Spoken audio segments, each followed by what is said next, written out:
What's good, YouTube? We are here again. Um, Today, I have someone that is, I don't even know how to say it. He's electrifying. Like, this is one of the most exciting interviews that I think I have been able to put on this channel. I'm looking forward to hearing his story directly because it's one that has happened and it happened fast. Like he went from, we were just talking offline, 300 followers on Twitter in March to now over 50,000 followers.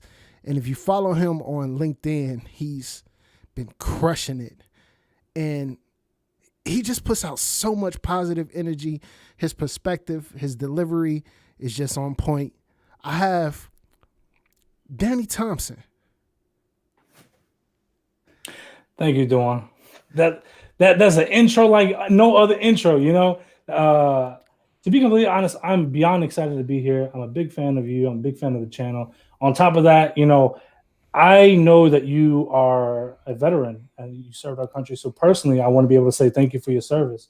I genuinely appreciate that because people like you give me the ability to talk all the crap that I talk. So I genuinely appreciate that freedom that you extend to me by doing that.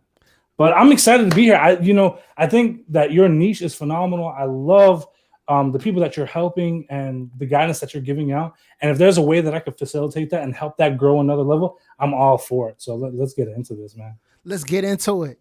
The first thing I want to do is say they used to call you Popeyes when you started your journey, huh? That's true. That is very, very true. For those that don't know me, I'm Danny Thompson, DThompsonDev on Twitter and social media. My background is I worked in gas stations frying chicken for over 10 years. And that was my ceiling. That was all that I thought a guy like me that grew up in the hood was allowed to basically do. And to be honest, for a long time, I thought I was doing great. I was like, I'm not in jail. I'm not in prison. I'm not doing anything bad. My family's taken care of. I was in a rough area, but the bills were kind of paid. So, but you always had that looming fear, like, if man, I can't take a week off of work because we ain't gonna be able to pay the light bill on time, But that's what my level was. And I was at a fork in the road mentally. And I was like, all right, if I go right, I'm going to be in this gas station until the day I die. Or if I go left, I've got to make a change and it's got to be now. And I don't know what it is. And at this time, I saw an interview. A rapper invested several $1,000,000 into a tech company. And he was asked why. And he said, I'm learning how to code. Now, this blew my mind because I never knew someone like him or me from my kind of background could ever learn how to code. My thought process was coding was for the PhDs and the rocket scientists of the world. No average individual was ever working in tech. It was for these geniuses. And he said, why are you learning how to code? And obviously he's not learning how to code because he's about to give up his rap career, right? He's making millions of dollars. So he said, I'm learning how to code. And the reason was profound. It's like, why wouldn't you want the basic understanding of this amazing machine that you touch 90% out of your day? Like, why is the extent of my knowledge opening youtube.com and watching some cat videos? Like, why don't I know more? Like, what is RAM? What is Snapchat? Why does this laptop cost as much as it does? And so, I have a basic understanding of my body. Like, if I'm sick, I know either A, I need to go to the doctor. I'm not about to make it. Or B, I could drink some Robitussin. I'll ride this out. I'll be A-okay. Or like my car makes a weird sound. I'm like, oh, that's not normal. I need to see a specialist. So why don't I know more about this laptop? Like, why does my laptop cost $2,200? Why does my smartphone cost $1,500? What is RAM? What is Snapdragon? It's all buzzwords until you put something behind it. So he starts learning how to code, and so do I. And I get on freecodecamp.org and I start learning. And a couple months go by and I hear about this thing called meetups. And I look in I'm in Memphis, Tennessee, and I look online and I find a meetup in Memphis. And I'm like, all right, cool. I'm gonna go to this meetup. Now, at this point in my life, I know very, very little programming. I know HTML, CSS. I thought the whole world began and ended there, and I was wrong. And I go to this meetup thinking I know, how to cure cancer with code, and I was really wrong. And I walk in, and I instantly realized that I don't know stuff. I don't know anything. And it's instantly people are speaking a foreign language, like Java, C# SQL, and I don't know what any of this is. But now I'm hooked. I'm in there. They've just introduced me to this brand new breadth of knowledge that I didn't know existed. But I realized in that moment, I'm being excluded from the conversation because I don't know anything. And I said, I will never be excluded again. So I go home, I start learning about JavaScript, I start learning about ES6 functions. I go to that next meetup, like, well, do you know how to do this in JavaScript? Do you know how to do this in ES6? And I go home, I start learning more, and I start learning more. And I go to that next meetup, like, well, do you know about SQL? Do you know how to do this? I start learning more about Java, and I go to the next meetup, like, do you know how to do this in Java? And now I'm brought in and introduced with this phenomenal, amazing group of people that just want to help as many people as they can become developers. And I was beyond grateful to be included in that. And the rest was history after that. I started learning more. I started introducing this group of people. And at this point now, I've helped over 100 people land their first jobs in tech. Man, look, the first thing I want to say, so I watched your last video and you talked about these meetups and you talked about how you will never be excluded again. And you just kind of touched on it. I felt that was so powerful because oftentimes when we're new to tech, when we're new to coding, when we're new to being in networking, we will feel excluded. The imposter syndrome is at an all-time high if you're learning. And honestly, it's not even part of imposter syndrome at that point because you're really trying to figure out, you're trying to find your way. The fact that you were able to say, I will never be excluded again, and hammer down and insert yourself into those conversations, that's inspiring, bro. How did you dig that inside of yourself to walk into those meetups and just say, hey, I want to know more? You know, I'll be honest with you. There was something I noticed for a while, and it leads to that. And the thing that I noticed is when I was working in the gas stations, right, I noticed that there was, and I worked in retail, worked all over the place, but I noticed something. There were certain people that made it to management and made it to all these higher levels. And they were getting paid way more than I was, even with equal experience or less experience, right? And I was always like, man, they're always getting paid. And I realized something. How many opportunities in life have you missed out on just because you didn't say, I'm interested? How much money have you potentially lost in your lifetime just because you didn't say, oh, I think I could do that? And it was at this point when I said, okay, I know, tech is for me. I'm loving this. I'm loving what I can do. I'm loving what I could produce. And I never actually started learning how to code because I'm going to get a job in tech. My idea at the time was, oh, I'm about to produce a website and I'm going to sell something on this website. It's going to be the best thing in the world. And everybody in the mom are going to come shop on it. I didn't know what it was. I just knew that was the goal. I didn't know I could possibly get into tech at that point or become a developer. That wasn't even in my eyes at that point. Mine was just like, I want to create a really cool website. And I realized at that point, I'm not going to lose money or opportunities ever again because I'm keeping my mouth closed. Like, it's so, so weird. It's so simple that it hurts me that I let myself for years be denied fantastic opportunities just because I didn't say I was interested. And so when I started going to these meetups, I realized everyone is coming here.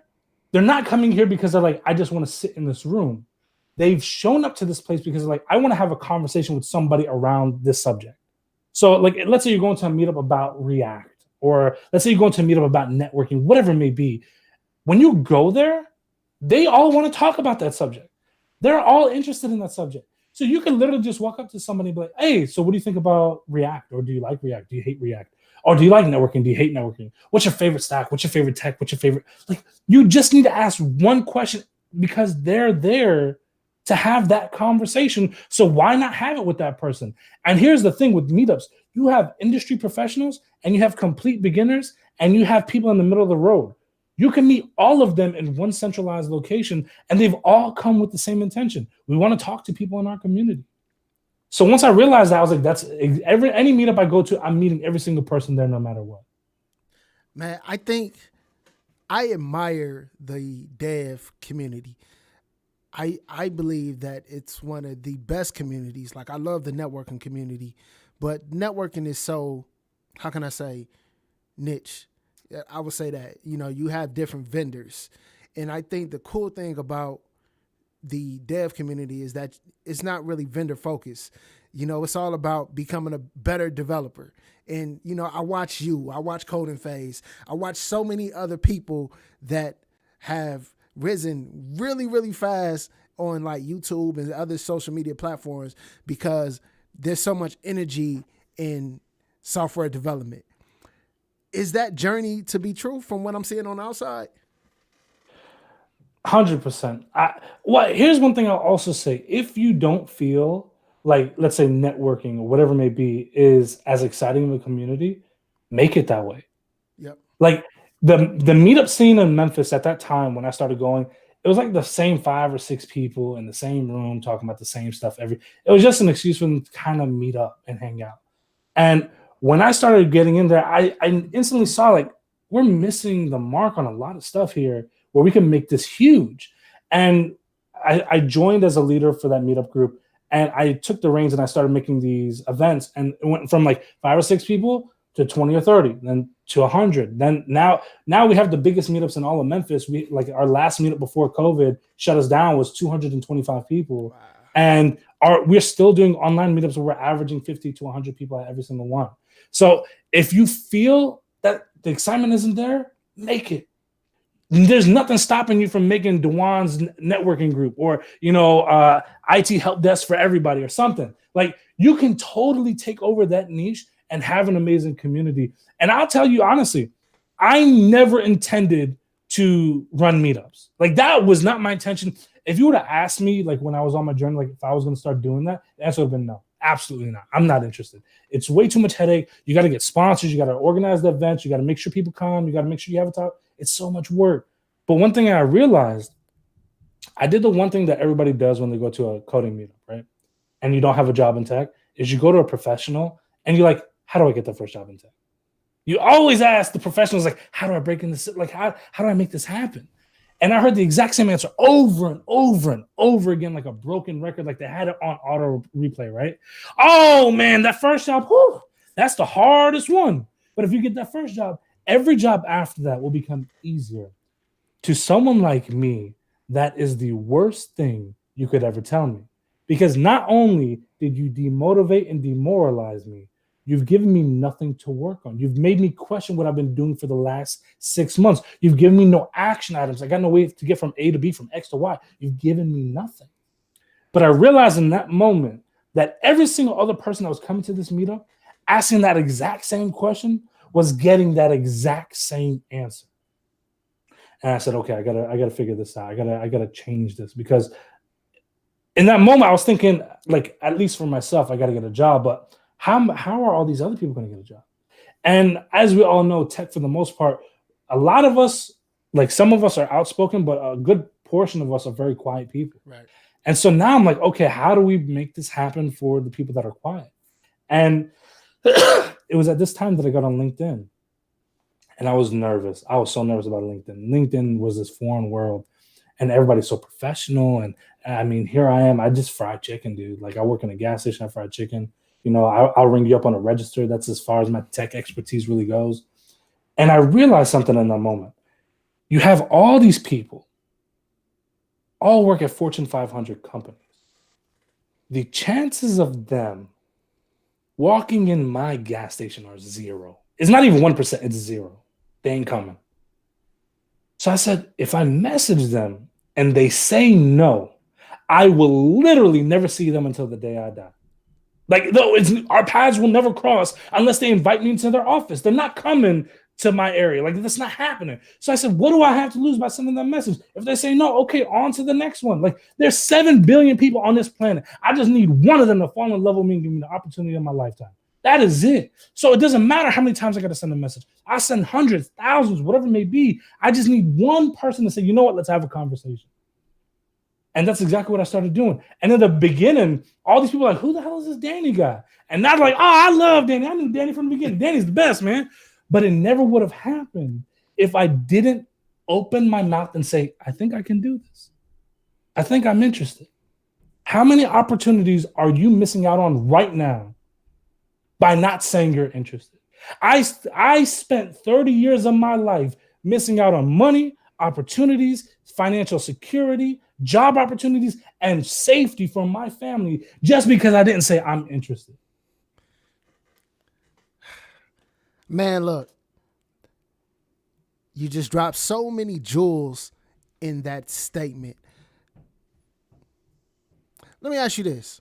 Are you an introvert or an extrovert? By nature, I'm very reserved. Right. I've taught myself how to speak like this. I never intended to do public speaking. I never intended to speak at all these, like I speak at Fortune 500 companies, universities, colleges, boot camps. I never intended for any of that to happen. That happened by pure accident. I'll tell you exactly how it happened. So I was at a meetup, that one of my meetups that I was running. And I kept getting asked the exact same question over and over again. And you know how like a lot of times you get like a lot of new people and like, well, what got you into tech? And like even for me, like the first question you ask me is the same question everybody asks. Like, all right, you worked in gas stations, tell me about it. Like it's the same thing. But I got tired of telling the exact same people in the same room the exact same answer. So I was like, you know what? I just walked to the front and I answered that question to everybody, right? Took about 2-3 minutes. Yeah.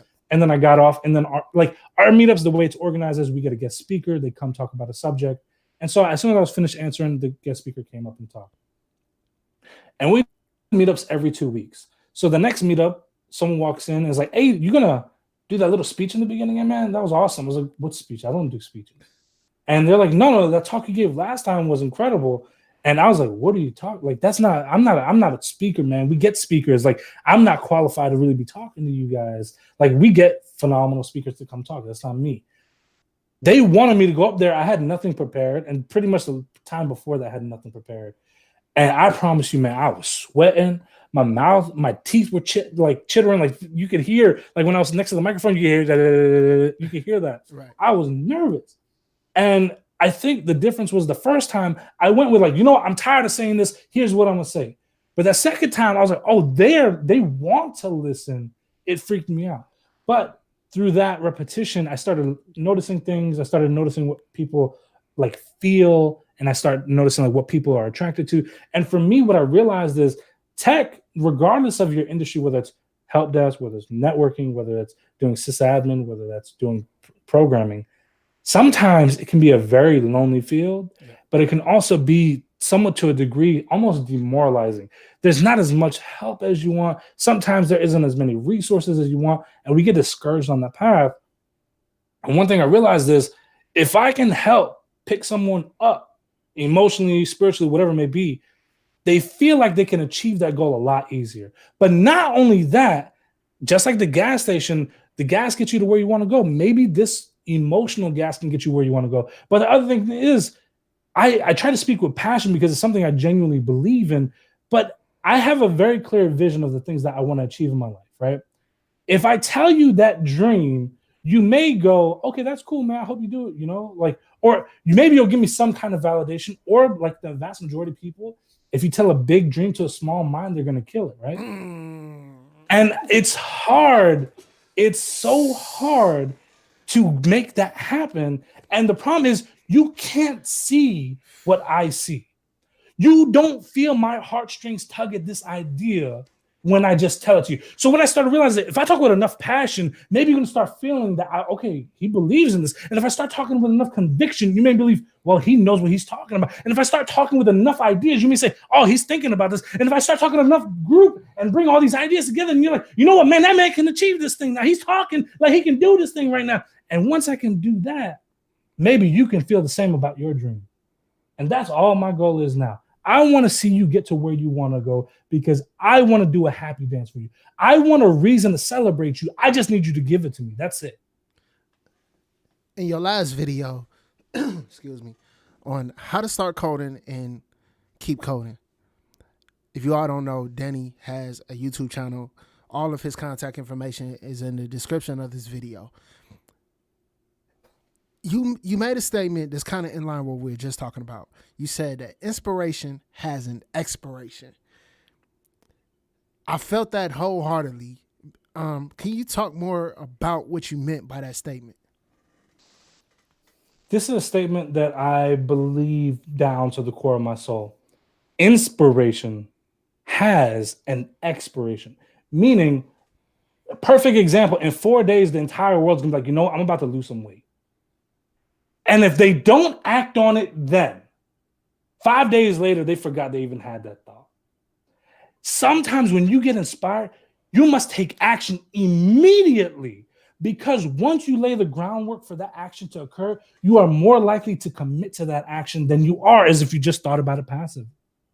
Your idea will expire. Haven't you ever had a really good idea and then a couple hours later, like, man, what was I thinking? Hell, it happens when I walk to the fridge. I forget why I even walked to the fridge, right? Like that idea, that passion, that go get them attitude will expire if you don't take action on it. But here's the thing: inspiration, motivation, all that's cool, but it will expire. And something will have to take its place, and that's persistence. That is commitment. That is action. If you do not place your persistence there, when the good times are gone and the rainbow and sunshine is gone, what are you going to do when it's storming outside? What are you going to do in that moment? Haven't you ever been dressed for an opportunity and you're like, man, I'm ready for this. I see where I'm going. It doesn't matter if anyone around me sees it or not. I know I'm getting to that place. I have a vision. And if they saw what I saw, they would be at this computer at 4:00 in the morning, just like I am, right? They don't see it, but I'm dressed for this opportunity. I'm going to this opportunity. I'm going to take as many steps as necessary to get there, because now when the opportunity isn't here, there's no sunshine, there's no rainbows, there's no steak dinners, there's none of that, right? But I know once I get there, that persistence, that through all those questioning moments, because you're going to question yourself, it's going to happen. You're going to ask yourself, is it worth it? Should I be doing this? You know, it hasn't panned out yet.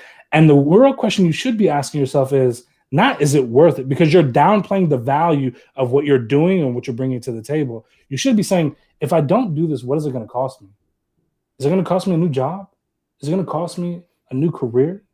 Maybe a new life? What is it costing me if I stop persisting down this path? Because I guarantee you, if there's going to be moments where you genuinely ask yourself, should I even be doing this? And there were moments where I asked myself the same thing. And if I didn't realize I'm doing this no matter what, there's no way I would have went from minimum wage to 6 figures. It never would have happened. It never would have happened. If I listened, I remember I talked to my coworkers in the gas station. And remember, tell a big dream to a small mind, they're going to find a way to kill it. All my coworkers, I said, I'm learning how to code.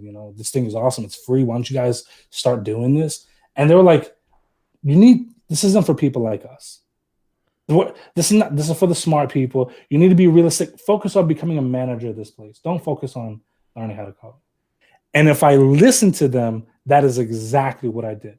A lot of times, at least now, after I've conditioned myself, when I tell someone an idea, because I don't normally talk about things that I'm working on. I talk about after I completed them. Man. I'm a genuine believer in my action should shake the hearts of all the doubters. I don't need to tell you something and you strike it down. I'm doing it. Once I could decide I'm doing something, like that's it, it's done. But I'm waiting for the rest of the world to figure out that I've finished this. It's done. I'm going to make that happen. But if I tell someone an idea and they're like, oh, I don't like this, I don't like that. In my mind, I'm like, it's another person I got to prove wrong. Because that's exactly what it is now. That's exactly what it is. Like, really think about that. It is not up to them to validate your idea. The problem with human beings, we always seek validation from others, when in fact, it is not their job to believe in your idea. It is your job to make the world recognize your genius. It is not up to them to recognize it. Man,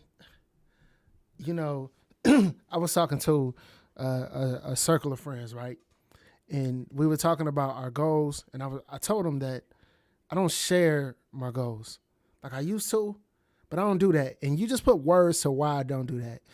And not saying any of them have small minds, but if they don't see your vision, if they can't grasp your vision, they're not going to believe it.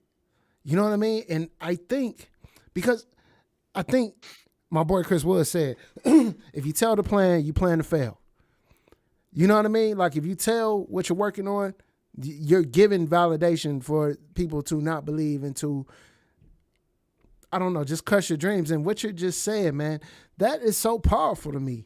Like, I don't know. I thought I was just crazy, but now you just... No. You know what I mean? See, I'll tell you, I don't like to, please don't look at this as an attempt to be braggadocious. I'm not trying to brag. Here's last year. I had very big goals. I'm a goal oriented person. I have to have goals. Yep. And so what I do honestly is I have a bunch of index cards here, and I write them on my index cards. And between my computer here, behind my computer, I have a big TV, and I have a wall, and I put all my goals on a wall. And if I have downtime, I go sit, I'm like about to binge watch some Netflix or something. And I'm like, all right, I see my goals. They're facing me. And so I ask myself, have I done enough to get towards that goal? If the answer is yes, boom, Netflix on. I'm about to binge watch 10 episodes. Or if the answer is no, instead of 10, maybe make it 2 and then spend the other 8 hours trying to make a better version of myself. And I had these goals where I remember like before I even landed a job in tech, I was like, one organization that I genuinely love is Black Girls Code. I was like, I love everything they're doing, especially in Memphis. I love the chapter that they have here in Memphis. I was like, I want to do something with them. And so obviously we've done some things like, help them teach people how to code and stuff like that. But I was like, I need to do something bigger. And so at that time I had the goal of, I want to give them $1,000 in resources. And I was like, I don't know how I'm going to do this, but I wrote it down and I put it there. And like, I'd always look at it every now and again. Like I want to make this happen. And I'm still trying to figure out how. And I, like right now, even on my wall, I got like 14 goals that I'm working on. But like I had last year, this year, I've given over $40,000 in resources, including the $1,000 in Black Girls Code. Killing it. I've literally helped over 100 people land jobs in tech, and now my goal is to 10x that. Yeah. Like I mean, we've given laptops, we've given courses, books. There are a bunch of laptops to people in like America, Nigeria. Like I'm not money bags, like I'm not rich. There's a lot of money to me, right? Yeah. But like I was able to basically build up my following a little bit, and so now I'm able to leverage that to companies. And when they pay me to do something, I just take that money and I put it into courses. Like that's all it is. Like for me, the goal isn't to be famous or whatever. Like honestly, like one thing that I genuinely believe is I used to be obsessed with like, all right, I want to make the most amount of money as humanly possible. Right. Like I was obsessed with this idea. Something clicked around like 31. It was like an epiphany, life moment. I don't know. But I was like, I'm no longer concerned with being a rich man on my deathbed. What I am obsessed with and concerned about is trying to leave the world in a little bit better shape than the way I found it. And through that, I genuinely believe people from certain communities, they lack resources in a big, big way. Yeah. You know what's funny is when I became a developer, I was giving a talk and people were like, well, didn't you ever think, to become a developer? And I grew up in Brooklyn, New York. I grew up in the hood. And people were like, didn't you ever think about it? I was like, that wasn't something that was talked about where I grew up. Like, I get it. You come from privilege. You come from a great area. Maybe that was an option for you. That wasn't an option where I grew up. Nobody told me I could be a developer. We didn't have computer classes. That these weren't options. Right. And what I realized is the reason why I was so terrified of this path was because I didn't know it existed. I didn't know it was possible. That's why I talk so much. That's why I run my mouth like a lawnmower. Like I do this because I don't know who's the one person that needs to hear this to let them know that you belong here. You're allowed to be here. You're allowed to take these footsteps and change your life. Man, I don't know who needs to hear that. So if I spread this message out far enough, maybe that one person's going to hear it. Yo, how long you been coding? 3 years now. 3 years. So when you started coding, and hold on, before we start, let's do this. Hey, for everybody that's tuned in, do me 2 favors. First of all, like this video. Second thing, share this out because we're about to start talking about how to become a software developer and really getting into the meat and potatoes of Danny Thompson's journey. Do me those 2 favors. I really do appreciate each and every one of you. I see you all comment in the chat and we will get to you. But first thing we want to do is inspire and share this knowledge that Danny has came here and taking his time to share with you all. Yeah, please do that. Honestly, I keep clicking back to the chat because I'm like, if there's some like good questions and I'm trying to keep it in my mind so that way if we have some time we can address some certain points, but I absolutely will keep track of, everything going on. And to be honest, more than likely, I'm probably going to replay this because I know Dewan's going to probably drop some nuggets of knowledge too in a little bit. So, I want to absorb all that, man. Hey, when I do these interviews, I like to let you shine, bro. Like, this is why we here. We here to hear you, not me. Look. I don't believe in the ascension of one. I believe if only one person ascends, we failed. Yeah. I need the team to rise up together. So I need Dewan to shine. I need me to shine. I need the community. I see Tiffany talking a lot in the chat. I need Tiffany to shine. I need everybody to shine. Yes, sir. Tiffany is, man, she's amazing. She's really been amazing on my journey here on YouTube. So shout out to all the moderators. I see we got a super chat. Thank you, Muck. Appreciate the super chat. He wants you to add him on LinkedIn. Do me a favor and write that down, because he reached out to me. I talked to him. He really wants that mentor to help him, I will be honest. I get, like, on LinkedIn alone, I probably get, if you combine all my messages, I get around 1,000 messages a day. I try so hard to respond to all of them. I can't keep my job and respond to all of them. It's just not possible anymore. But like on LinkedIn, I probably get about 200-300 requests a day. I try to add them. I can't do one-on-one mentorship. That's actually why I even started the YouTube channel. That's why I started posting stuff, because this was stuff that I was only doing in Memphis. And I realized, well, if it's helping these people, then I might as well post about it online and it can help others. I created a LinkedIn series that I highly recommend anyone to check out. I don't care what sector you're going into. It is extremely valuable. Check out the LinkedIn series. It's on my YouTube channel. There's a playlist. It's only 4 episodes. I interview real hiring managers and recruiters, and they show what they're looking for when they search for candidates. But we also go over like 40 LinkedIn profiles telling you what's great, what's bad, what to do, what not to do. And I can tell you, just in the last month alone, just in the last 35 days probably, because not much has happened really in the end of December, but 40 people have landed their first jobs in tech because of that series. Like, it's insane when I see the screenshots of people getting like 10 views a week, 15 views a week, and now they're getting 300 views a week, 400 views a week. Every advice that I give you isn't coming from like the Danny now. This is coming from when Danny had 0 connections, when Danny knew nobody, and when nobody knew Danny, and when nobody liked Danny. What did he do to improve? Yeah. And the same thing is, what are these accounts doing to improve? And it's basically happened. But before we get into coding, you're from Brooklyn, New York, right? Yes, sir. I'm from Canton, Ohio. I'm sure we grew up in sort of a similar background. Your personality is really engaging and inviting. I'm not so much that way. I come across that way, but I'm not. And a lot of my upbringing has kept me guarded. Were you always this way? And I'm asking this for a personal reason. Were you always this way? And if not, how did you overcome it? So no, like I said, a lot of this is stuff that I learned. I will say, like, humor. I feel like humor is somewhat of like a defense mechanism in my life. Basically, I realized, like, this is kind of like a really dumb reason, but I realized, in high school and all that, like, funny people, they ended up getting girls that liked them. So I was like, okay, let me learn a couple jokes. Let me become a little bit better at talking to people. But the other thing was that I realized all my best relationships with people have been with people that I can tell jokes with. Mm-hmm. Like that's what friendship is. People that you can joke around with, people that you can talk about stuff with. But I never really could approach people that I didn't know. And it was always tough. It was always hard.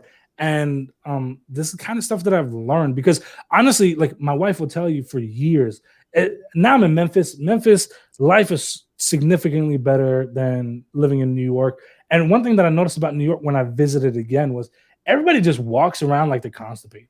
Yeah. Like, everyone's just upset about everything, right? And like, my wife used to joke all the time. She's got tons of pictures where, like, my resting normal face was like, that's how I always look. Like, and to be honest, also back then I wasn't hanging out with the best people in the world. Like, and I'll be honest, like, I did a lot of things I'm not super proud of. And I'll be like, if you sneezed in my direction, I'm like, all right, let's throw. Like, we about to fight. Like, I just was not a good person. My wife is my rock. She's my light. She's my everything. And she has definitely made me into a better human being. And I don't know if I would be able to enjoy the life I have now if it wasn't for her. Because again, I thought my ceiling was that gas station. My wife was the one for years was like, you deserve to be in a much higher position. You deserve to be making way more money. You are way better than what you give yourself credit for. And I just couldn't see it. Like, she is definitely like a huge spark on this journey. And if it wasn't for her, I wouldn't be half the human being that I am today. Dope, man. Shout out to your wife. I need to shout out my wife. I don't shout her out enough. On my journey, like, she holds it down. You know, she hasn't worked since like 2013. And it's been just me grinding. Like I told her, you ain't got to worry about nothing.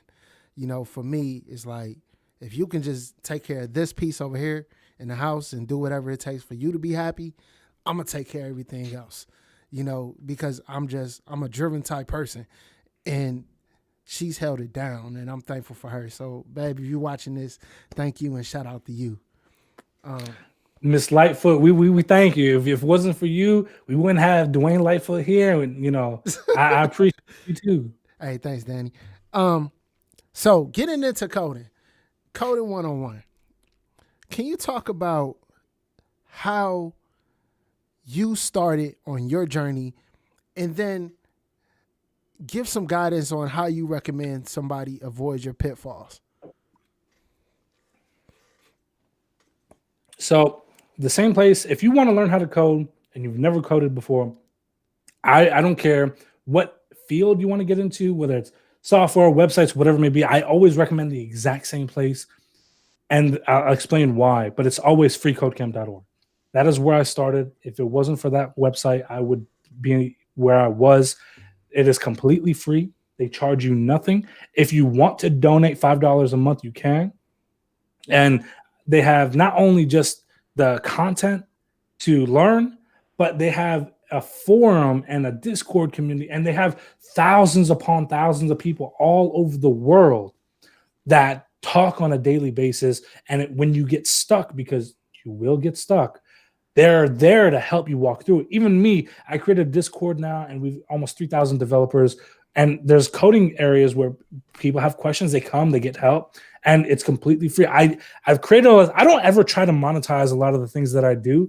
It's as free as can be, especially when it comes to learning, because I want you to grow. I want you to get the help you need, because I know a lot of people, when they're looking for help, they don't know where to find it. And I try to make that as accessible as humanly possible. But I will always recommend freecodecamp.org. Within a month, you're going to know the basics of HTML, CSS, and JavaScript, which are like the three main languages you need for front-end web development.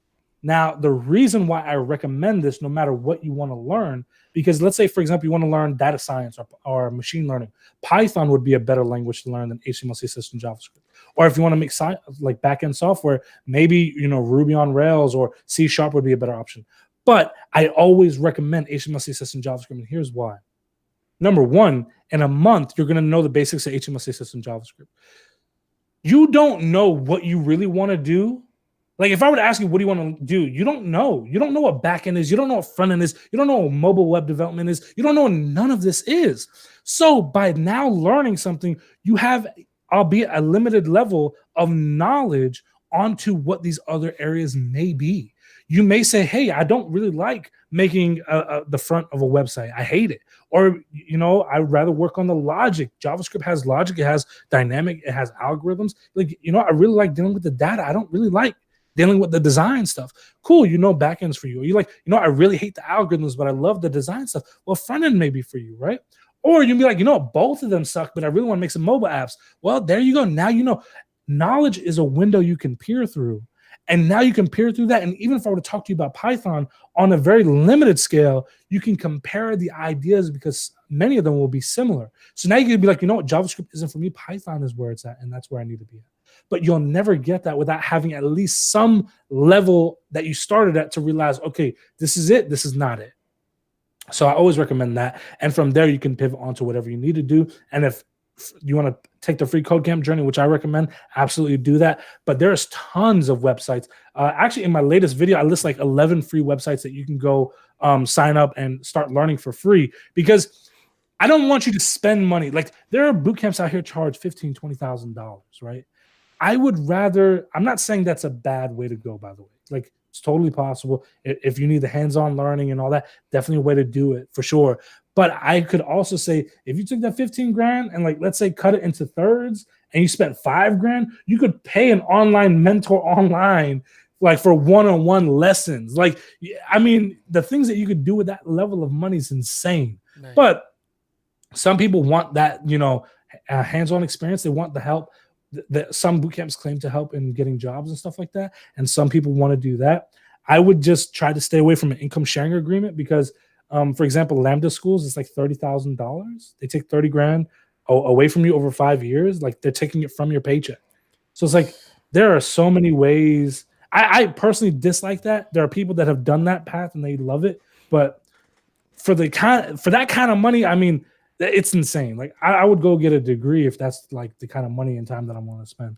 But regardless, I would start at freecodecamp.org if it was me. And then from there, you could get Udemy courses are $10 a pop. You can get a course that is like focused on one specific subject. And let's say you get 10 of those and you're pretty much ready for that to have a job at that point.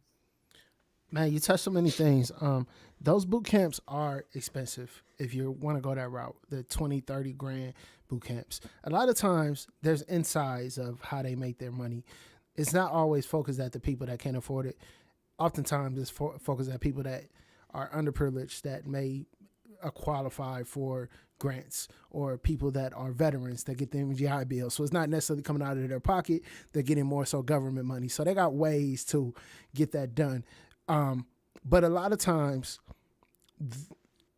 in those situations, they aren't always as valuable. So like Danny said, I agree. If you can avoid that route and go the freeway, it's using something like Freecodecamp, I think right now it's an information boom. So not only go to Freecodecamp route, but subscribe to Danny, subscribe to Coding Phase and all these other resources that are out there. Phase, that's my brother from another mother, man. I love Coding Phase. Facts. That's my dude. He has some great content. If you want to make Shopify themes, he's a great source for that. He's got codingphase.com, which will teach you a bunch of stuff as well. I love that guy. Phenomenal. Yeah, it's so many different other free resources and people out there that are just putting out information for free that honestly you would pay a lot for if YouTube was a paid platform. But either way, you can get it.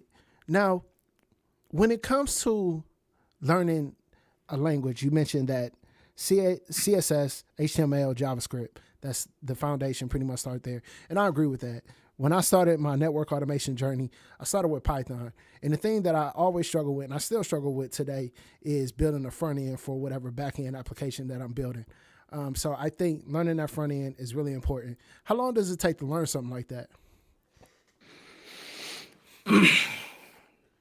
You know, I talk about this a lot. And I even talk about it in my latest video, right? Like, there are some people that, you know, a lot of boot camps will advertise like 90 days, become a software developer, 90 days, get a job in tech. And, you know, some people, I'm sure some people can do it. For the average person, it's going to be a little bit longer. You know, 90 days is pretty fast. You know that show 90 Day Fiance? They can't get a fiance in 90 days and you're going to get a 6-figure career in 90 days. Like, I'm not saying it's impossible. I'm just saying if it takes a little bit longer, it probably does. It definitely didn't take me 90 days. I'll tell you that much. There are some people, Chris Sean, who's a popular YouTuber, it took him 3 months to land his first job in tech. And, you know, that's incredible that he did that. And even he knows that's not the average for a lot of people. It depends on how fast you learn. It depends on, like, you know, if you find a company that's really willing to invest in you. But it really boils down to how fast can you pick up your concepts? How fast can you build things? How fast can you learn things? Because one thing that a lot of people, especially junior developers or aspiring developers, they try to do is they're like, man, I need to get a job now. Like, I'm at 3 months. Where's the job's at? And the job hasn't come. You need to understand these companies aren't like, oh, I got jobs. They're not hiring people because they're like, oh, this is fun. They're hiring people because they're like, I'm investing in this person to bring value to my company. I'm investing in this person to bring value to this team. I'm investing in this person to solve problems. They're expecting you to come in to solve problems. No one is hiring you and paying you all this money to follow a YouTube tutorial, right? They're following you because they're like, hey, this is broken, fix it, figure it out, like make this happen, right? Your inherent value is coming from your ability to solve that problem. So if your objective as a candidate trying to get a job is you are an investment, so you need to de-risk yourself as much as possible. Just like the stock market, like you don't want to invest in a penny stock that the value goes up and down in a day, right? You want to invest in Coca-Cola, Microsoft, like the place where I can put my money and let it sit, and I look back in 10 years and I've got millions, right? I want to invest in that kind of a person. Company wants to invest in that kind of person. They want to know that if they're putting their money, their time, and resources in you, that you are going to produce. And the problem is a lot of people, when they go into these interviews, they come in with this begging mindset. Please just give me a chance. Please, please, please give me a chance. Please. If you give me a chance, man, I'm going to do so much. Oh, just give me that chance. And instead, you need to go in with a value mindset.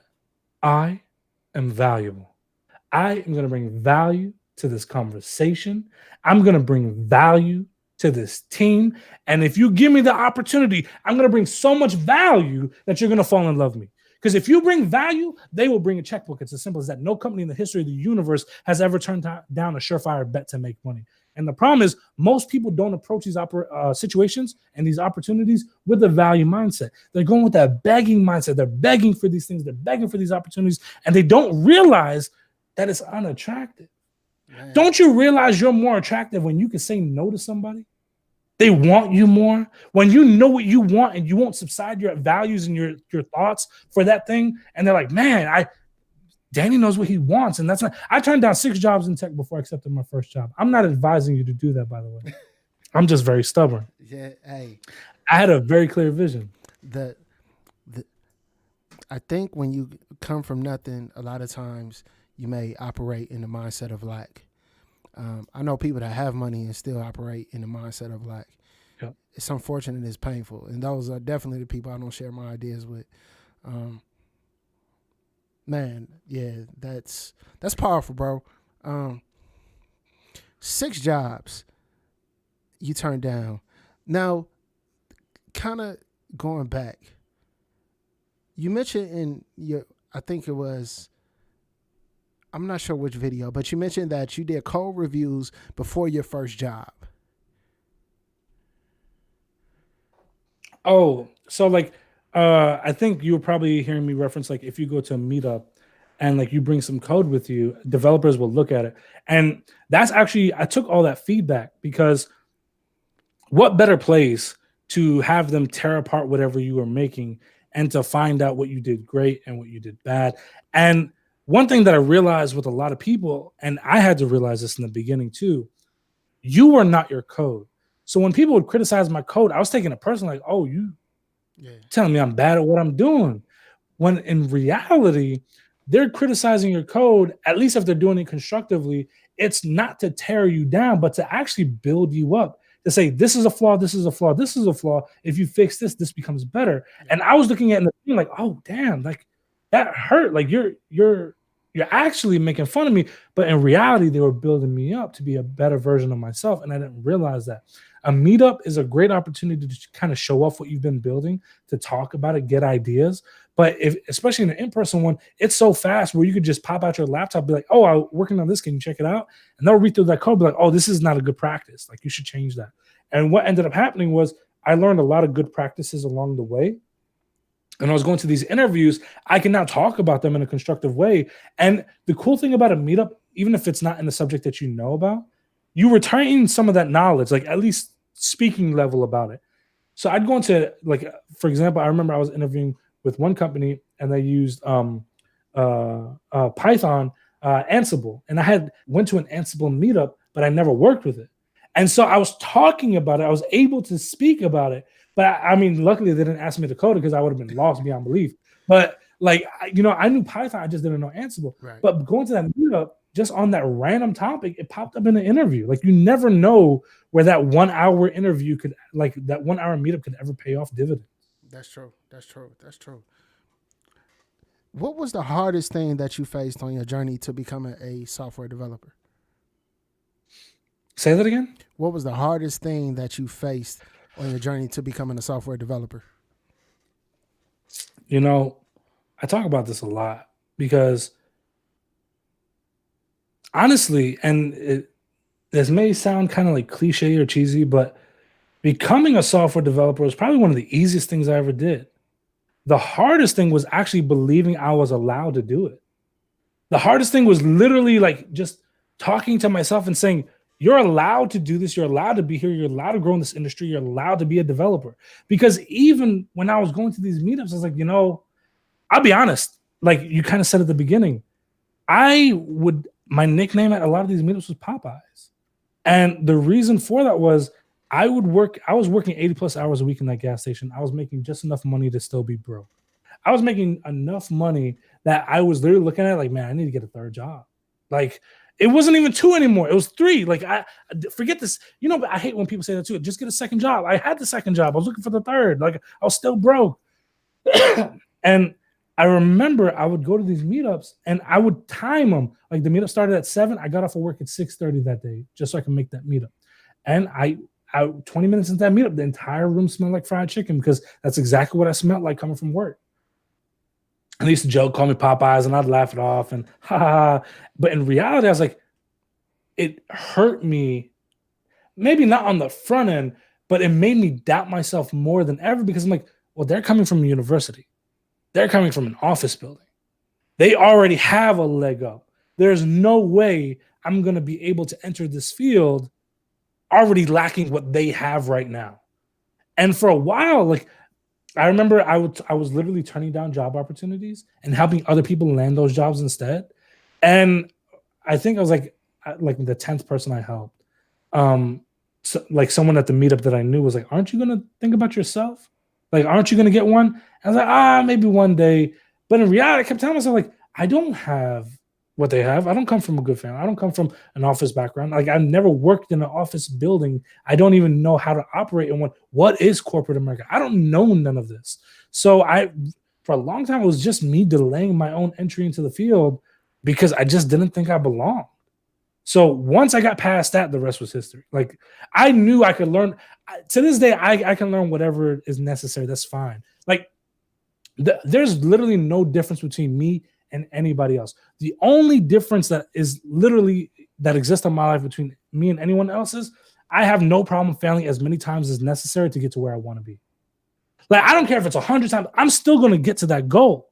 It doesn't matter. I don't care if I fail in public. I don't care if I fail in private. A failure is only a failure if you're too stubborn to take a lesson from it. I have no problem failing. I'm still going to get to where I want to go. Simple as that.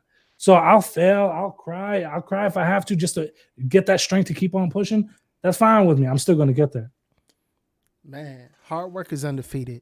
You mentioned that you was working 80 hours as a fry cook. You're hard working, man. You got that grind and tenacity that few people have. And that's the reason why you're becoming so successful. I salute you, bro. I salute you. Thank you. Yes, sir. I mean, it all comes down to one thing, right? Like I get messages all the time. Like it's crazy how much you've done in a year. And then I get the other side of the spectrum too, is like, oh, you're always promoting hard work and all this and that. And people have come up with a new term for that, like toxic positivity. And I'm like, I get where you're coming from. Like maybe you think like telling someone to work hard, they shouldn't have to. And I get that. But that's not the way the world necessarily is, unfortunately. So you shouldn't misconstrue what should happen with what reality is. Like some people are like, well, coding interviews are broken. And they are. Like they make you do insane things to land a job in tech. But does that mean you shouldn't prepare yourself for them because you shouldn't have to? No, you have to. But at the same time, I'm never a fan of the advice where they're like, oh, I did this and you could do it too. Well, it's like saying like, well, I can sing great. You should be able to do it too. No, it doesn't work that way. Right. Like, don't tell me what worked for you because it may not work for me. It may not be the same recipe to get to that meal that I need to get to. I just need to know that the path exists and it's possible. So as a self-taught software developer, right? What I found on my journey is that I learned how to do things, but not necessarily the best practice of coding something. How do you overcome that? I mean, for the most part, and you see this a lot with, people that learned online and stuff like that, a YouTube video is worth all the money you didn't pay for it, right? Like there's no barrier to entry into the YouTube game, right? So you can have phenomenal developers making content, and you can have really bad developers making content, right? Like you're going to pick up whatever it is that you absorb. So if you're following great developers and their great content, the hope is that you're picking up great practices. Just be very selective about your source of where you're getting your information. But to be honest, what actually will help with that a lot more is kind of upgrading your source of where you're getting your information. Instead of YouTube, it may help to get your learning from a reputable site like Pluralsight or somewhere where it's like $29 a month, right? In comparison to a $15,000 bootcamp, like that's a dream come true, right? Or like Team Treehouse, I think it's like $15 a month, right? And they're like an online bootcamp that has everything sectioned out. I mean, like a lot of people when it comes to tech, they're all like, oh, I don't want to pay for stuff because there's so much free content out there. But I always say, when you pay for something from Pluralsight, you know everything in this course is the best practices possible. When you go to Team Treehouse, they've paid people to make sure that these are all the best practices. So I'd rather pay a little bit. Let's even say let's go crazy and you pay for it for a year, and let's say it's $300. That is nothing in the grand scheme. That's not even a PS5. Like you can like, do you understand the dividends that your knowledge will pay for? Like, and the other thing when it comes to coding, there's not only one path to monetization in this field. You can freelance. You can create a SaaS product. SaaS is software as a service, where businesses will pay a monthly fee for that thing. For example, like Shopify, a lot of them will take that whatever extension you make, and if it's good and valuable, they'll pay you $9 a month, $10 a month. You got 500 people doing that. You got $5,000 a month coming in. Like you got SaaS, you could sell themes online, you can do HTML editing, you can literally make websites and sell it to businesses, you can create a product and sell it. Like there's so many paths to making money online with software. And when I'm saying that, I'm kind of like, oh, it's an infomercial. No. It's like, it's just tried and true. Like I can tell you the very first website I ever sold in my life was to a Mexican restaurant, and that was before I ever had a job in tech. Like, a lot of people look at like, oh, I got to have a job in tech to make money. There's so many ways. Like, I understand that the goal for a lot of people is to work for a company, get that paycheck, that stability.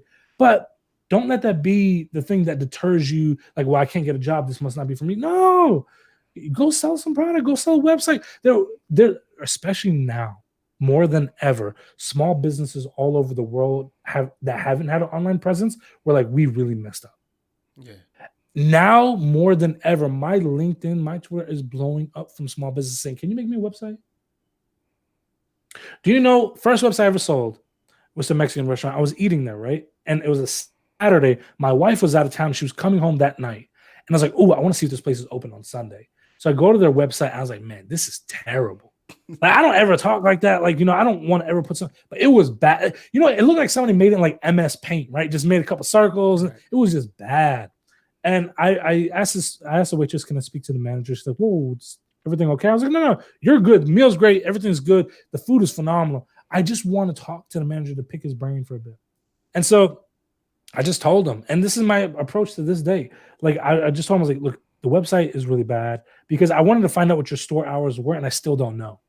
And I was like, if you can fix this, and this, your website will be perfect. Have whoever you're getting to do it, and it'll be solved. But I was like, and whatever in my mind perked up, I was like, I could probably knock it out in about 2 weeks. I just threw that out there, but I was like, whoever you got, it should be about the same time frame, And then the owner came out, I was like, you could do this in 2 weeks? I was like, yeah. He's like, well, how much do you charge? I had no idea what websites went for. Right. And I just threw out a number. I was like, $1,800. And my thought process was, they're going to negotiate, come back at $1,000, and I'm taking all that money. Like $1,000, that's a lot of money. Right. And without hesitation, like, done, I'll do it. And I was like, whoa, I wasn't ready for that. Okay, cool. Like, and I knocked it out. I actually knocked it out in like less than 2 weeks, and they were very happy. And I just didn't know what a website went for, but I made $1,800. That was my first $1,800. And then from there, they've come back to me twice. We've done business twice. I've got recurring clientele. The only time I really do freelancing now, though, is like if I need vacation money or something. Like I need some fast money, I'll knock out a couple websites for a couple businesses. I just don't like dealing with like clients because they're very specific and they're always wanting you to do more and more. I don't like dealing with that. Yeah. So I'd rather finish off the product, ship it out, and be done with it, and not have that recurring. But there's a lot of people, their bread and butter is like making websites for a very good friend of mine, Kyle Prinsloo. He lives in South Africa. travels the world, works like 3 days a week, and is a freelancer, and he's very happy. Like, I mean, that ability is there for him, right?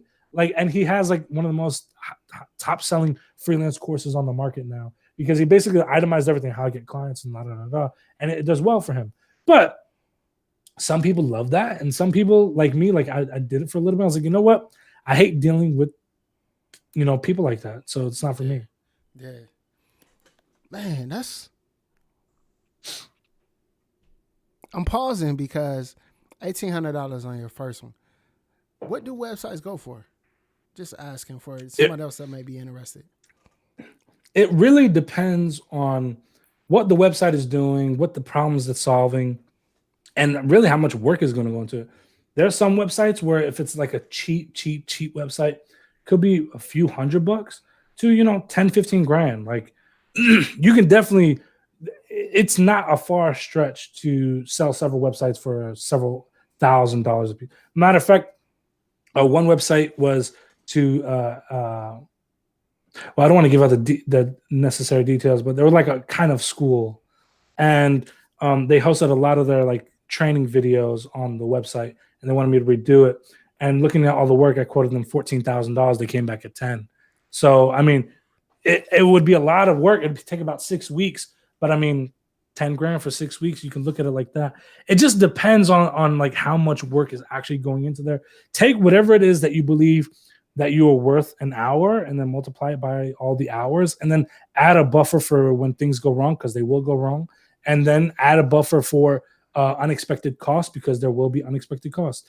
You know what's funny about unexpected costs? They should be expected, because I can almost guarantee you they're going to be there. Like I've yet to have a project that I didn't have to dip into the unexpected costs, and I've basically factored that into all my bids now, instead of paying for it out of my pocket. Because whatever you quote them at, that's what they're paying. They're not going to come. You can't come back and be like, hey, ran into an unexpected $1,000. They're not going to be happy about that, to think you're scamming them then. So they won't be back. They won't redo business. My goal is, if I do business with somebody, it needs to be someone that they can come back time to time, but I don't want to deal with them every week. Yeah, you got to do your research.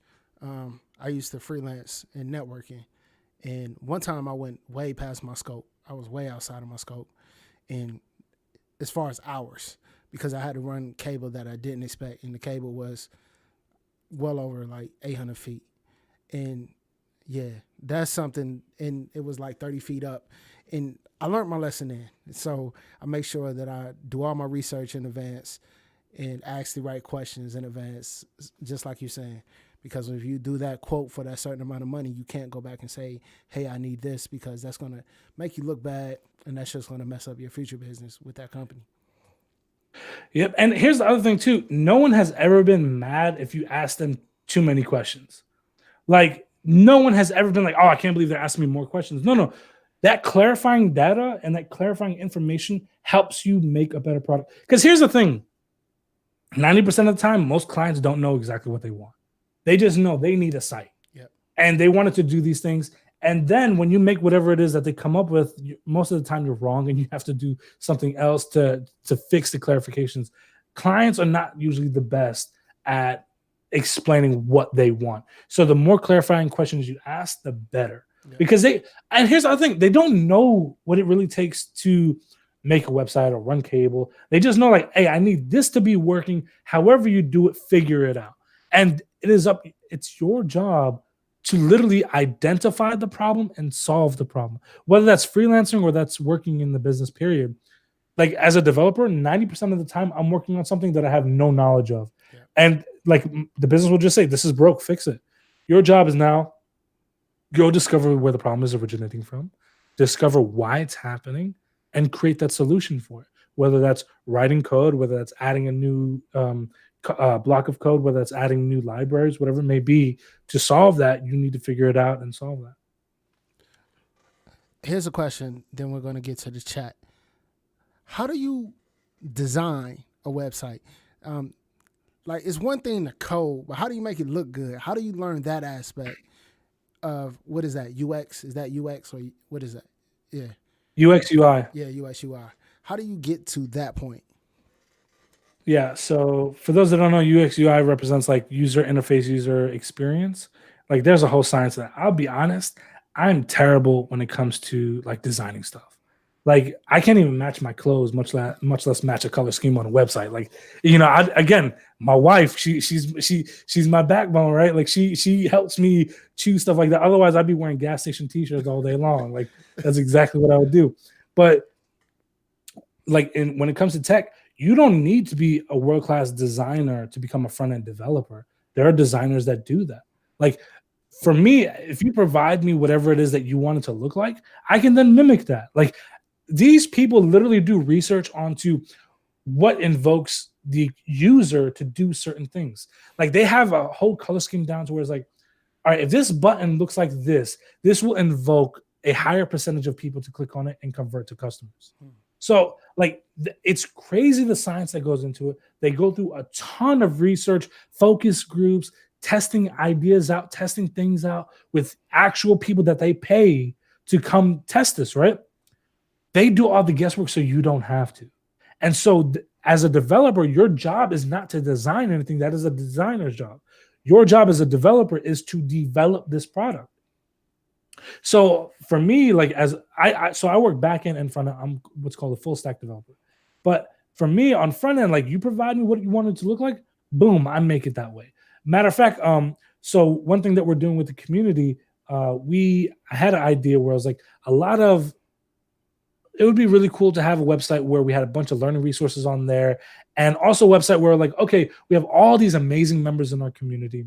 They make these projects. Let's have a place where we can showcase their projects as well. But I don't want this to necessarily be my site. I want this to be a website made by the community for the community. And so we would have everyone contribute, whether it's a small task, a big task. And so the first thing that we did, I linked it with the designer. I was like, look, it would be really great if you can give us like a layout and build out the whole, like just design it.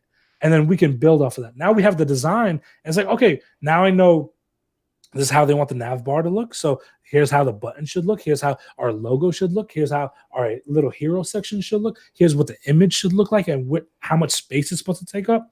They have all this knowledge that they can tap into to make a much better looking site. Whereas if it was me, I'd be like, all right, I know a nav bar is supposed to go at the top. I know an image is supposed to be here. Like I know the basic centrics, but I don't know how to make it look fantastic. And the only way you get better at designing things is honestly just by building stuff. Like that is I have 3 rules to become a better developer fast. ABL, ABB, CCC. Always be learning. Always be building. Code. Always be learning. Learn through multiple methods and means because no 2 teachers teach the same. You can learn different aspects of the same subject just because it came from 2 different teachers. ABB, always be building. Build. In tutorials and textbooks, nothing breaks. In real life, everything breaks. You can make the slightest code change and it'll break a whole website, right? Like you will only learn how to get through those situations by building things. CCC, code. Let those fingers dance on that keyboard. There's no shortcut to success when it comes to tech. You must put your fingers on those keys and let them tap dance around. That is the only way you're going to become better. That's the only way you're going to become more comfortable with the code. And that's the only way you're going to learn your concepts in a more professional setting. Because you can listen to tutorials, you can talk about theory all day, but until you actually type that stuff out, it's never going to stick. So same thing with that. To become a better designer, build more websites. You want to become a better back-end developer, build more code. Like it's just the way it works. You said something, and I want to ask you about this. When you talk about the tutorials and going through Nothing Ever Breaks, did you do a lot of tutorials? And at one point, did you step outside of that? I like to call it tutorial purgatory and to start taking risks. Yeah, so I talk a lot about this as well because it happens to a lot of people. And I don't care what industry you're in. The thing with the tutorial is it takes you down a predestined path of a non-bumpy road, right? For those that don't know, here's how a tutorial works. The person teaching the tutorial has spent several hours making this code, figuring out the problems, facing the issues, and then on a monitor on the side, they have all that code shown. Then on the monitor in front of them, as they're typing it out, they're just glancing at that side code, because they've already figured out all the kinks and all the bugs and all the issues. So when you're following what they're typing on this monitor, you don't know how many times they researched something, how many times they were confused, how many times they felt like flipping this damn table. You don't know what they went through. You just know the simple things. Maybe the most common error you're going to come across is, oh, I copied the code wrong. Like that's the variance. Like, oh, I copied the code wrong. You don't know how much research goes into making these things happen. So what happens is when you actually have to come up with your own idea, you don't even know how to start. So I have several steps when it comes to getting out of tutorial. I'm actually recording a video on this right now. But the first step, honestly, is whatever you're following, follow it. Let's say this tutorial is teaching you how to make a car app. Cool. Add some extra cup holders. Add a bike rack to that car. Add something extra that isn't in that box of that tutorial. And you're going to have to research that one little thing. It'll get you more comfortable with researching, so you figure out that little thing. And then on the next one, you do a little bit more, add 2 extra features, add 3 extra features. And then you get into, did you make a cat app? Well, now make a dog app. Did you make a house app? Did you make a car app? Well, make a house app. The basic structure is going to be the same, but you're going to have to figure out how to make these little alternate changes. Like a cat has 4 legs. Well, a dog has 4 legs. Well, a cat is a cat and a dog is a dog. What are the differences? Saying woof, saying meow. Like you're going to figure that stuff out. You may get stuck, but that's where your brain starts really working. And then for the same thing with the car. Well, a car has a roof. Well, a house has a roof and it's slightly different. So now you're going to have to figure out how to make those things different. And that's when you get more comfortable doing things on your own. You got that little guidance in the beginning as a crutch, but now you're doing it on your own. Then you can progress to the third step where you're actually building the projects on your own, where you have an idea, you break it down into smaller chunks. And from that point, you can now proceed. Because one thing that I always say is you should always break your goal down into bite-sized pieces. Bite-sized goals lead to a full meal. Meaning, if you break down your goal into bite-sized chunks and you keep eating, you're going to get to that full meal at the end. Even though if it was 1 piece here, 1 piece there, 1 piece there, that culmination of effort comes together, and then you have everything. Yeah, Agile and DevOps really taught me how to approach that way better with breaking down those iterations and those tasks inside of your large goal of your project, whatever that want to be, whatever that is. Do you in your, I would say, software development methodology, are you more of a waterfall, DevOps, Agile type approach in your organization? So my organization definitely Agile focused. Okay. So but it's kind of a mix. We're going through a lot of changes, and to be honest, like our leadership team is ex-Google, ex-Amazon employees. Like, so there's a method to the madness, but like sometimes like we're really Agile focused, and then sometimes like, hey, we got this deadline, you better figure it out. Like, and so it's not like the most, even though we're such a huge organization, it's not the most organized at times, but our goal is we have goals that we need to hit. And so we will take the Agile approach as best as possible. But at the end of the day, we have this deadline we have to hit, and we got to figure out how to make that happen. Right. Yeah. And I mean, the thing is, our company has several million customers, and we're doing a lot of revenue, and we want to increase that tenfold. So we're trying to come up with solutions that solve and help people's lives for the better. But also, we're working towards a lot of big things, and it's great, it's scary, it's crazy, and it's an amazing learning experience. Because I'll tell you like this, the stack that I was hired on for was Angular and Java. And that is what I feel comfortable in. And now we're rewriting our entire code base in React and Go. So these are things that I know nothing about. And last several months has just been me learning all this stuff, because you have an option. You can learn or you can get a new job. Like, what do you want to do? And for me, I'll learn whatever you want if there's a paycheck behind it. So like if you're paying me to learn, I have zero issue learning whatever it is that you want me to learn. Because I love all languages, all tools. I'll learn whatever you want me to do. As long as you're paying me, I have no problem with that. I think I want to get to the chat. So I see you all, and I'm excited to hear the questions that you all have. But you mentioned how you were on Angular. I believe Angular is what you in Java. Angular and Java. Then you shift to React and Go. How often or how common is that as a software developer? I wouldn't say it's super common at all. Basically, the point that I joined the company was a transition period where they were going from a very old school way of thinking to like our, for example, our CTO was the CTO of Amazon North America. So they're bringing high leadership, and they're like, all right, the way you guys were doing things just wasn't working, and this is the way you need to do things if you want to thrive in 2020 and 2021. Like this is what the changes that need to be made, and they are absolutely the correct changes. The language doesn't necessarily matter, but the system architecture, the way that we're solving problems now completely changes the game, and it lets us stay at the front of all the new innovation. And basically, a lot of companies were hurting during COVID, and we were able to thrive in this time period and increase earnings and increase customer satisfaction, which is a big one. And because again, a satisfied customer is a staying customer, right? Like they have no reason to leave. So if we can actually not just keep it at the same level but improve it, it just shows we're heading in the right direction. True story. Thank you for that. Shout out to Tiffany, CCIE by 30, and everybody that's been helping out in the chat. I've been seeing the questions. If you all have questions, could you drop them in the chat? We're going to do our best to get these answered. Take a couple minutes to do this. I know Danny has other obligations and got to spend time with his family, but we want to spend a little bit answering your questions. So if you have questions, please drop them. I see a shout out for your ABL. Sure. That was cold. Your ABL was cold. Thank you. I came up with those rules a while ago when I was learning, and it just kept me on the track. And I was like, you know what? But I didn't necessarily have the acronyms at that point. I just had the idea like, okay, I got to learn from two different places about the same subject. And I just started realizing I'm learning different perspectives. And once I started doing it, I was like, I got to come up with a name for this so I could tell to other people. I can't just go through 10 paragraphs of text every single time I want to say something.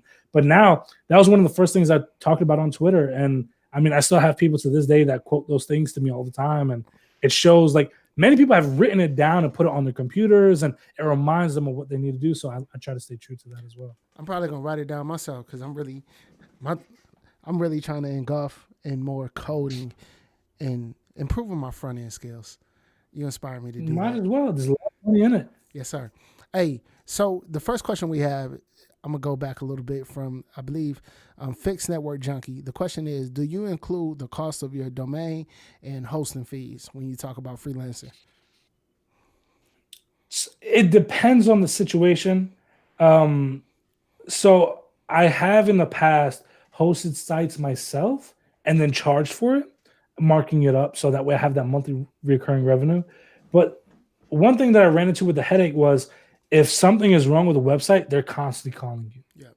So I don't do that anymore. And I will literally, like, once I come up with that solution, I'm like, okay, here's where we get the domain name from. Let's say, HostGator or Namecheap.com is one that I recommend a lot because they genuinely have probably like the best customer service. And it makes my life easy because I can call them like, hey, my client is XYZ and they need this. Boom. They'll act as the middleman then, delivering what I need. I just need to tell them my specifications. They'll do the rest. Nice. I'll connect them. They'll pay for that, and then I don't have to worry about that anymore. But a lot of plans will offer you like unlimited hosting, and you can have multiple websites on there. It's just a headache. Yeah. My goal now in life is I need to reduce as many headaches as possible because not only is my plate full, it's overrunning. So like I don't need to add one extra thing into the mix that I got to deal with. True story. Yeah. I think web development is kind of like computer repair. You fix somebody's computer and then it's fixed, but then the next problem they come back to you thinking that you may not have fixed that problem. Yep. Hey, this is because of you. It's like, no. Right. Downloading all these viruses and you're looking at me like, what am I supposed to do here? Exactly. Hey, the next question is from Morris S. It says, is the Go language the language of the future? So another video I just released that's doing pretty well actually is I released the top 7 languages of 2021. Yep. And what I considered in those were the demand in the job market, the potential in the next few years outside of 2021, but also the income generated from these languages. Now, Go is on that list. It wasn't number one, but just because it isn't number one doesn't mean that's not where the money is. I do see Go being the future of web development, and I will tell you why. The web development as itself is starting to move, and not just really web development, but any development is starting to move towards microservices. Microservices are basically saying, like, you set up a service that does this one task and it does it extremely fast. And then you set up your entire website with thousands of those services, right? So when that one thing is called, it moves blazingly fast, because now we're moving into the era of web development where it's like everything has to be fast. But not only that, like, a lot of these large corporations can break down that if we shave off these many milliseconds, it turns into these many dollars. So faster websites equal more money. And if that is the goal of a business, of course, microservices is the way to go for that. And Go is the king when it comes to microservices. Now, Java, they have microservice controlling as well, but Google owns Go and they're pushing a ton into it. And I genuinely believe it's already grown. And you can see some lists, like the top 10 list, Go is really high up there. For me, it's on the top 7. I think I put it at 6 or 7, but I think I don't think it's widely adopted yet, but it will be. And there's tons of job opportunities in it. And I think the last time I checked, the average salary of a senior Go engineer was like $140,000 or something like that. So there's definitely money in it. Yeah, I think Go, if you can get started in Go now, you'll be ahead of a ton of people, especially in network automation. Right now, for networking, Python is the language, but I believe Go will be the language of, honestly, by the end of 2021, people will be talking more about leveraging Go over Python. That's my opinion, just because of the things I've seen in the background. So, but we'll see. It's interesting that you say that, because I talk about that a lot. So Python, the thing that's, spoiler alert, on my video, top 7, Python was number 1. And I don't even work in Python, but job opportunity wise, money wise, Python's number 1. With that being said, JavaScript was number 2. Like, it was neck and neck, very close. Right. Python just edged it out a little bit. But with that being said, Python had a boom in popularity. Python didn't just grow like, gradually. It was just almost out of nowhere. At one time, everybody's like, Python, Python, Python. Right. I feel like Go is about to have the exact same boom, because Go is one of the few languages that I've ever seen in my life where a company would just test it, and now they're restructuring the entire system architecture over it. It's so fast. Like that vast and different. I don't know why my webcam just decided to go super bright on me. There we go. But Go is something like companies just test it and they're like, okay, scrape everything. We're going this way. So I have a feeling it's going to have a massive boom in popularity. It's already grown with Fortune 500s. So I just see that happening with the rest of the market. Yeah, it's super fast. I mean, Python is the community and the libraries that are in Python is what makes it so popular. It's, I don't know, over 100,000 something libraries, and there's over 10,000 something libraries just in network automation. So the support in Python to leverage whatever you want to build is pretty much already there. Go doesn't have that yet, but the fact that it has Google behind it, I'm sure it's just going to get better and better rapidly. You know what I mean? Yeah. They're investing heavily in it. Here's the thing I'll tell you about Go, and like, this is my impression as a software engineer that works in it. Honestly, I feel like when Google wrote this, we're like, all right, how do we make a programming language where we have to write the least amount of code? And that is what they made. Like, I feel like some of the solutions that you can make with Go are significantly smaller than any other programming language. Like, especially come from Java, like, it's night and day of a difference. But I also feel like, for example, instead of having like, and it's annoying too, but like, instead of having a try catch, like in JavaScript, you can have try this, and if it doesn't do this and an error pops up, catch it with this. Right. That doesn't exist in Go. They want you to specifically address errors so you know what you're addressing instead of something randomly being thrown in there, which is very good, and obviously is very specific, so that way you're keeping the speed of the website up as well. That's interesting. I need to look into that. Yeah, that sounds really interesting. Yeah, it's good stuff. I like Go a lot. All right. Hey, next question is from Stephen S. He says, how do you go about standing out from other job applicants during the pandemic? So I have a video on this as well, but I have my 4 steps to landing a job in tech. No matter what industry it is, it doesn't matter if it's networking or if it's software developer. The first step is you have to have a good LinkedIn profile.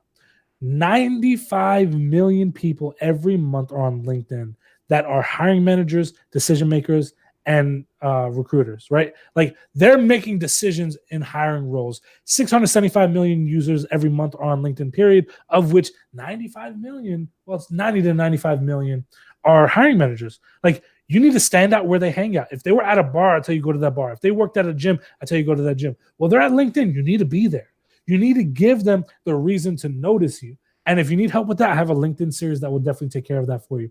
But I guarantee you that alone will become very valuable because not only is a good LinkedIn profile necessary to get that first job, but it's necessary because it keeps producing for you. Yeah. You don't want it to get you that one thing and nothing after that. No, you want that network. You want more opportunities. You want bigger opportunities down the road. And if you nurture your network like a good gardener, you're going to have an amazing flower bed, right? You can have crops. You're going to get a lot of resources. And I can't tell you, I'm a very big believer in you never know where one conversation will lead you.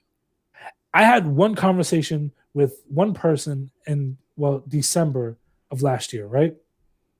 Just a networking event. We had one conversation. 6 months later, out of the blue, they contacted me and got me a contract working with the local government about an hour away from me doing some consulting work with them. Like just that random conversation produced that. And if it wasn't for my powerful LinkedIn profile, they never would have reconsidered me. Like having that profile, you don't know. You could spend 10 hours, one time, 10 hours, and just see what happens. Like you never know what can be produced from that. So don't think small. Remember one thing, right? 7 billion people on this planet. Some are making a majority of the money. Some are making a decent amount of money, and some are making none of the money, right? Do whatever is necessary to build yourself up on that ladder instead of tearing yourself down. And if building yourself up is putting yourself out there and making a good profile that will bring you opportunities, you might as well do it. Because here's the thing, the average income of a LinkedIn user on that website, 75% of the users on LinkedIn make over $80,000 a year or more. They have the money to make the moves necessary to change your life. You might as well get out there and talk with them. A good network will change your life. Number 2, you have to have a good portfolio site. A portfolio site is your business card in tech. A portfolio site is where you can talk about your accomplishment, your achievements, you host your resume and all the good stuff, but also a way to stand out. Now, I obviously, like if you're running cables, it may not be as necessary, but I guarantee if you have a good website, a personal website, clients will find you that way and they'll feel reassured and investing in you for contracts and jobs and things like that. Now, if you're into tech, the third thing that you need, honestly, is your portfolio items. This is where you shine. This is where you basically say, this is my command of the language. I have proof that I know exactly what I'm talking about. I've made XYZ projects, and these projects do this, this, and this. Check them out here. Check the code here. And this is all the proof that you need to say, this person is a developer that I need to hire. 4th step, you have to have a good LinkedIn profile. You have to have a good resume. Your resume has to pass the ATS software before it even reaches a human being. The ATS software is an automatic tracking software that's looking for certain keywords in your resume. So if you're not adding the keywords from that job description into your resume, a human will never see it. It'll be thrown away. But I'll be completely honest. I don't like applying to jobs. I've never liked applying to jobs. Me neither. What I realized even before I had my first job in tech is you can apply to 1,000 jobs. Maybe 10% of them will actually see that, but you're spending a lot of time applying. Now, I'm not saying don't apply. Still apply, please. Keep all your options open. But it also helps if you know someone that works there, if you message someone that works there and message the hiring manager, message the developer. Like, what are you guys working on? Are you hiring? Could you give me a referral? Like, don't go in exactly begging, but bring value. One thing that people hate is one-sided request. But if you could bring something of value to that conversation, they'll meet you halfway. So now if you go in there saying, I'm a developer and I'm trying to find out my new tech stack and I really love your company and I'm trying to figure out what tech stack do you guys work in? And they'll be like, I work in Java or in Angular. Fun fact, the reason why I learned Java and Angular was because the 10 companies that I wanted to work for in Memphis use Java and Angular. no one else in Memphis uses Java besides these 10 companies. So I was kind of hedging my bets. I don't recommend doing that, but it's good that it worked because it's a rags to riches story. Otherwise, it'd be a rags to rags and be nothing to brag about. Right. But I'll tell you that LinkedIn is this magical place where you can message someone and be like, hey, I see that you're working at XYZ company. What tech are you using? And like, oh, I'd love to tell you, I was employee of the month and I did this and we do this. They'll tell you everything. But if you message them on, like, let's say Facebook, like, you freak, how'd you know I was working? Are you stalking me? Like, LinkedIn, they want to talk about their professional accomplishments. Give them a reason to talk to you and come in meeting them halfway. If you just come and say, oh, I need you to do this, they're not even going to look at your message again. Do you read a lot? I've read some books. I don't read a lot. No, the reason why I'm asking you this question is because your mindset is really inspiring, and it goes in line with how to win friends and influence people. A lot of the concepts that are in that book, I've heard you speak throughout this interview, you already apply. So I was just wondering, how often do you read in your, let's say? So I've heard about that book. I haven't read it. I haven't read like a lot of self-help books and stuff like that. Right. But honestly, and this is just me being honest, this is just through a lot of failure.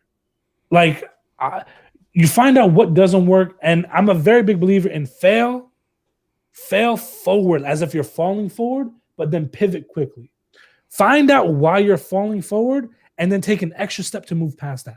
Like, I have no problem failing, and I failed God knows how many times in public and private and professional life and private life. And I have no problem learning something from that failure. Right. But the goal is to pivot after that to what works. Yep. So, and to be honest, a lot of times, if I haven't failed, I don't actually know if this idea is the right idea because I don't know what's on the other side.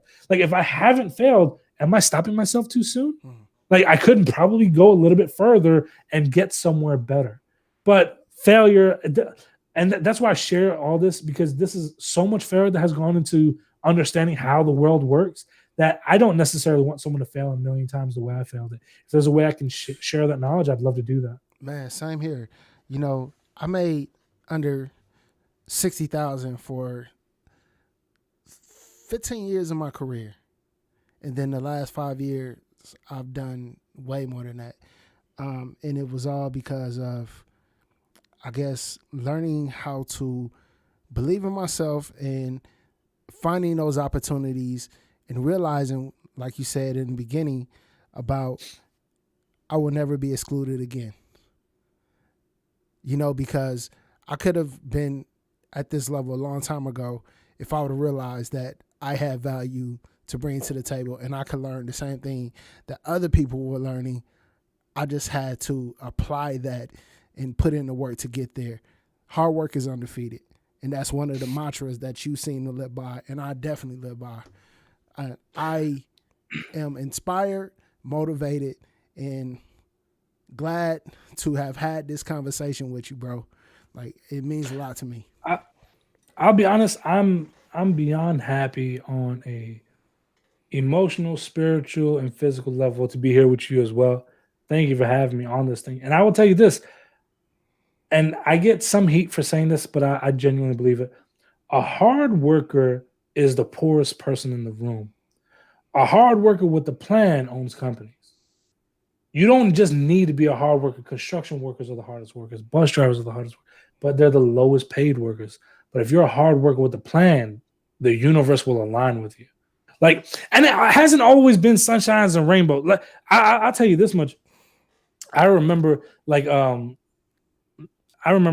was one job I wanted. Like, I wanted it bad. Like, I was turning down jobs, but I found this one job, and I was like, this is it. This is the job where I'm like, okay, this is everything. Like, I'm leaving my old life for this.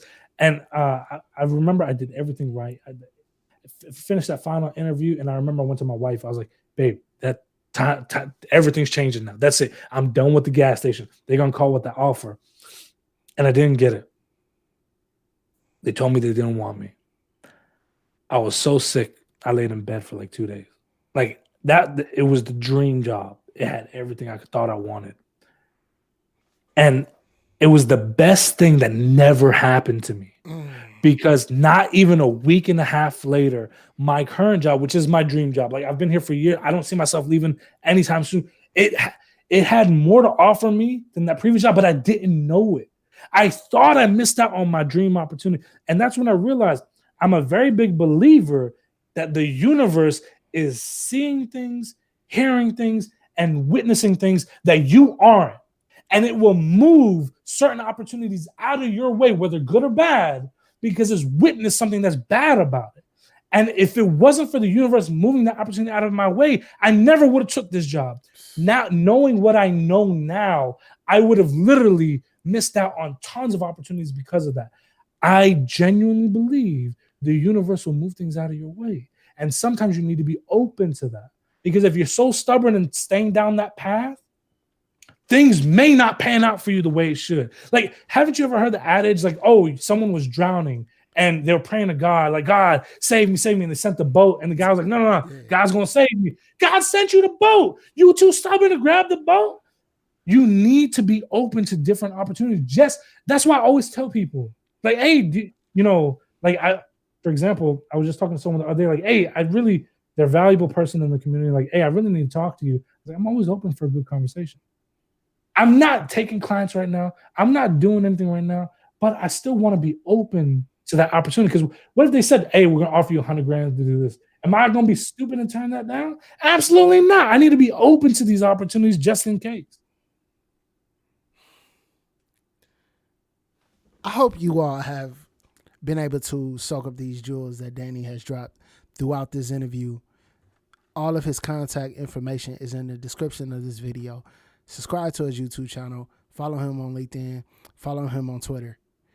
He's a busy man. If he doesn't get back to you, don't take it to your heart. Charge it to him being busy. Bro, again, I want to say, before we go, I want to say thank you to the moderators. Special thanks to Tiffany for holding down the chat. Thank you for all of you that have been commenting, have been hitting this video with a like. I really do appreciate you all coming through, soaking up this information, sharing the content, liking the content, and I would appreciate it if you show Danny the same love. If I can, I just want to say one last thing. Ahead, since man. I know I feel like we're wrapping up, I guess. Yeah. So one thing that I'll say is, don't be afraid, like we said at the beginning, to just say you're interested in something. Just if they say no, that's cool, that's fine. At least you let the world know, like, you're interested, because you know why? People don't necessarily forget. And let's say you tell your boss, hey, I'm interested in that. I could possibly do that. And they say no this time around. In a month, 2 months, 3 months, when a similar situation arises, they may come back to you and say, hey, you still looking at that? Hardest thing for me was believing I was allowed to be in this industry, allowed to grow, and allowed to make this kind of money, right? I remember, especially, everybody said I was Popeyes, and I'd walk into these job interviews, and I didn't have the luxury to go home, get dressed, and a lot of times the job interviews during lunch break, right? And I'd walk in these interviews, and I had all this imposter syndrome where I was doubting that if I was even allowed to be here, like, if they're gonna, like, are they gonna take me serious? Like, are they gonna look at me like, you know what, this dude is real? Like, are they gonna accept me like that? And I would tell myself, like, man, they don't want you, man. They want someone that has an educational background. They want someone with a degree. I don't have a degree. They want somebody with a degree. They want someone that went to an Ivy League school. They want someone that actually been through some things. They want someone from a better family. They want someone that knows that they want a real developer. They don't want you, man. Only thing you know is fried chicken. They don't want you. My doubts, my insecurities, my imposter syndrome, and all my haters. I made it. I'm Danny Thompson. I'm a software engineer. I'm doing exactly what I love. Thank you. In the building. Shout out to them haters. Yo, Danny coming through here showing nothing but inspiration and love, and he poured himself out today, man. Thank you. Thank you. I feel like I am a better person for being a part of this and for being able to talk about what I've been able to talk. And I genuinely can't wait to see what new levels everyone reaches. I don't know if you were inspired by this or inspired by another level, but I just want to celebrate you. Give me a reason to do it. Let's go. Hey, we thank you all for tuning in. Like I said before, subscribe to Danny on everything, and you will be a better person, a more inspired person. When that inspiration wears out, he will help you to be a more driven person and dedicated person. From fried chicken to software developer to somebody that inspires me. Thank you, Danny Thompson, and we out. Thank you.